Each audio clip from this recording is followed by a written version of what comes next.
अच्छा, ये जो गर्मा गर्म खबर ये कह रही है ना, इसको हम थोड़ा सा ठंडा करके आपको सुबह सुबह देते हैं। ये बहुत ज्यादा गर्म नहीं होती, बहुत ज्यादा गर्म शाम में होती है खबर। हाँ, जब बहुत तुंद तेज किस्म के तबसरे होते हैं, हम जरा ठंडा ठंडा करके खबर को रखते हैं। अच्छा, बताते हैं आपको हम क्या बात करें। हम बात करें पॉलिटिक्स की। ऑब्वियसली गवर्नमेंट ने अपने ही बनाए हुए इलेक्शन कमीशन के खिलाफ कल आवाज बुलंद कर दी है। वफाकी वज़रा शिबली फराज, फवाद चौधरी और शफकत महमूद ने, तीनों अहम वज़रा, उन्होंने इस्लामाबाद में एक धुआंधार प्रेस कॉन्फ्रेंस की। इलेक्शन कमीशन पर इल्जामात की बौछार की और अदम एतमाद का इजहार करते हुए कहा कि इलेक्शन कमीशन अपनी जिम्मेदारियां निभाने में बुरी तरह नाकाम हुआ है। अवाम का इलेक्शन कमीशन से एतमाद उठ चुका है। अगर सियासी लोगों और अवाम को इलेक्शन कमीशन में एतमाद नहीं होगा तो उसके फैसलों को शक की निगाह से देखा जाएगा। इसलिए चीफ इलेक्शन कमिश्नर और मेंबरान फौरी तौर पर इस्तीफा दें और पार्लियामेंट को मौका फराम करें कि नया इलेक्शन कमीशन तश्कील दिया जाए। साथ साथ गवर्नमेंट ने यह भी कह दिया कि इलेक्शन कमीशन के खिलाफ कोई रेफरेंस दायर नहीं किया जाएगा। दूसरी जानिब बात करें इलेक्शन कमीशन के दिफा में, तो पीडीएम सामने आई है। मरियम नवाज ने गवर्नमेंट के मुतालबे को मुस्तरद करते हुए सवाल किया है और उठाया है कि ज़िमनी इलेक्शन में अवाम ने आपको वोट नहीं दिया, इसमें इलेक्शन कमीशन का क्या कसूर। उधर दूसरी जानिब बात की जाए इलेक्शन कमीशन ने तो डस्का के ज़िमनी इलेक्शन से मुतालिक सुप्रीम कोर्ट में अपना तहरीरी जवाब भी जमा करवा दिया है। बिल्कुल, ये बड़ी दिलचस्प सूरत हाल है कि अल्टीमेटली कुछ भी होता है पॉलिटिक्स के अंदर, उसका निशाना इदारे बनते हैं, चाहे इदारा कोई भी हो।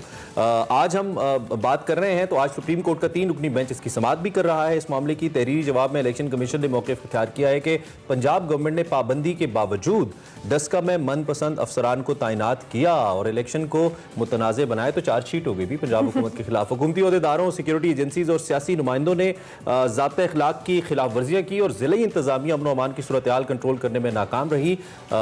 ये बहुत ख़तरनाक बात है इस वक्त जो हुकूमत के लिए सामने आ रही है, पंजाब हुकूमत के लिए सामने आ रही है। खैर, सुप्रीम कोर्ट में क्या बात होती है तो आपको बताएंगी, हम सारा दिन अपडेट करते रहेंगे। लेकिन इस वक्त हमारे साथ अली अब्बासी साहब हैं जो कि पाकिस्तान तहरीक इंसाफ के सीनियर रहनुमा है, मेंबर नेशनल असेंबली हैं।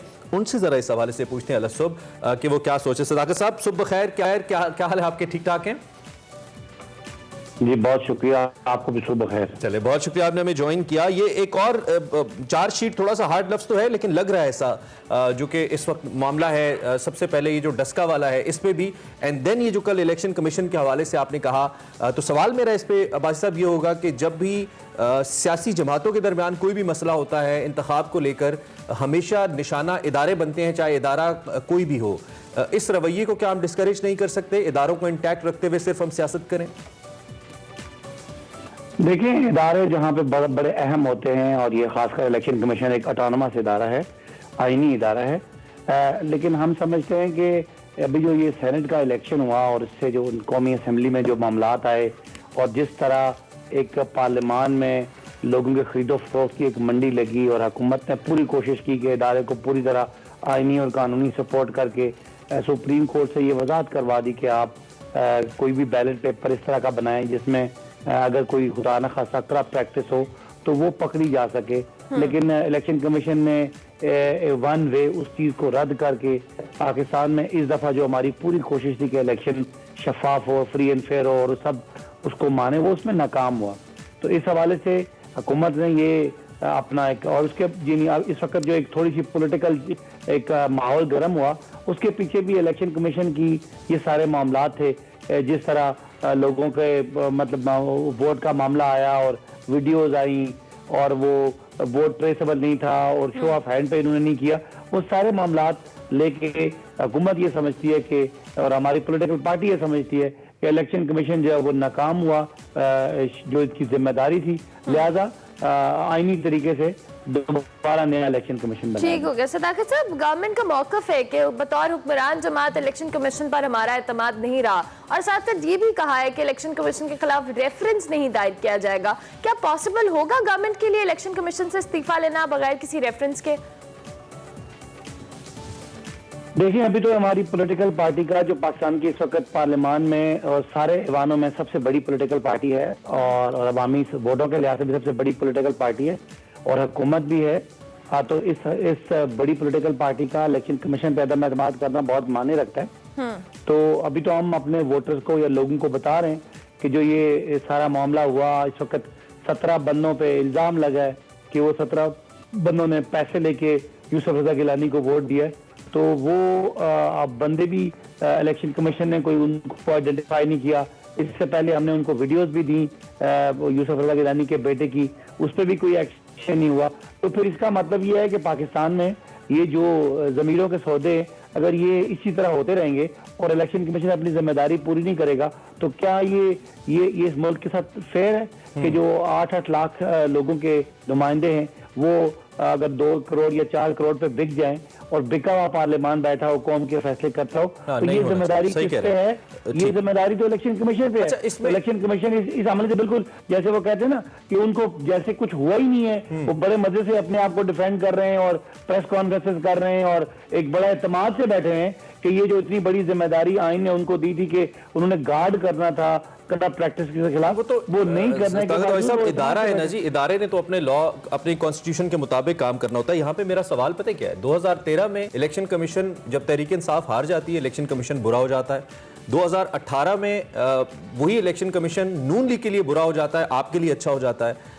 यहाँ पे बात करने का मकसद ये कि बजाय इसके कि हम लोगों से इस्तीफे मांगे, बजाय इसके कि हम लोग तब्दील करें, हम लॉज क्यों तब्दील नहीं करते, हम इदारों को रिस्ट्रक्चर क्यों नहीं करते। आप सबसे बड़े इदारे का हिस्सा है, नेशनल असेंबली का हिस्सा है, पार्लियामेंट का हिस्सा है, जो कि सबसे बड़ा कानून साज इदारा है और सुप्रीम कोर्ट ओबियसली कानून को प्रोटेक्ट करने के लिए सबसे बड़ा इदारा है। तो हम क्यों ना ऐसी कानून साजी करें जिससे इदारे बेहतर हो, ना कि हर कुछ अरसे के बाद एक शख्स दूसरे से इस्तीफा मांग रहा हो। ये आपका सवाल बिल्कुल ठीक है। बुनियादी जिम्मेदारी इस कानून को ठीक करने की हमारी थी, लेकिन being the biggest political party, इसके बावजूद कुछ बहुत बड़ी तरमीमें हैं जो आईनी तरमीमें हैं और वो बदकिस्मती से पार्लियामान डिवाइडेड है और ऑपोजिशन का कोई एजेंडा इस तरह का है नहीं कौमी फलाह का। लेकिन इसके बावजूद कानून में जो गुंजाइश थी वो निकाल के सुप्रीम कोर्ट ने इलेक्शन कमीशन को ये कह दिया था कि आप वोट को खुफिया रखना, कोई दायमी खुफिया रखना मजबूरी नहीं है, आप टेक्नोलॉजी का इस्तेमाल करें, लेकिन ये आपकी जिम्मेदारी है कि आप गार्ड करें अगेंस्ट करप्ट प्रैक्टिसेस। लेकिन इलेक्शन कमीशन ने ना तो कोई उस तरह का काम किया, वो उनके पास 1500 बैलेट पेपर छापने का उन्होंने इनकार कर दिया कि वक्त थोड़ा है, और उसके बाद जो कुछ उनको वीडियो दी, उनको सबूत दिए, उनको हमने जो बाकी इल्जाम थे सब बताए, लेकिन अभी तक इलेक्शन कमीशन को ऐसे ना कुछ हुआ है और ना कुछ होना है। बस ठीक है, ये चलता रहता है, जैसे हमारे मुख्तलिफ लीडर कहते हैं कि करप्शन है, होती रहती है, कोई बात नहीं, आगे चले। बस इस कल्चर को ही तो डिस्करेज करना है। अच्छा, आखिरी सवाल मेरा आपका, एक तो डस्का के हवाले से जो सुप्रीम कोर्ट के सामने इलेक्शन कमीशन ने जवाब जमा कराया और पंजाब हुकूमत की नाअहली उन्होंने इसको कंसिडर किया है, एक तो इसका भी जवाब दे दें, और दूसरा ये कि बज़ाहिर लगता नहीं है कि इलेक्शन कमीशन इससे मुस्ताफ़ी होगा, जो मौजूदा सूरत हाल है, अगर ऐसा नहीं होता तो हुकूमत की स्ट्रैटेजी क्या होगी? दोनों सवालों के जवाब दे दीजिएगा। देखिए, मैं जहां तक मैं इलेक्शन कमीशन पे एतराज है, वहां तक इलेक्शन कमीशन का जो ज़ेरे समात मामला है उसका एहतराम भी है कि इलेक्शन कमीशन डिसाइड करे, और अपना उनका ये काम है, जितना फुर्ती से वो डस्का पे काम कर रहे हैं वो ठीक है, उनका हक है। इसी तरह हम ये कहते हैं कि डस्का से तो पहले कोई शोर शराबा नहीं था, इलेक्शन तो सेनेट के इलेक्शन से पहले बहुत शोर शराबा था, बहुत जगह बहस हुई, इलेक्शन कमीशन के भी पास हम गए, सुप्रीम कोर्ट का गए, हमने प्रेस कॉन्फ्रेंस भी की, जलसों में भी बातें की, तो उस पर आपका इतना जज्बात क्यों नहीं है?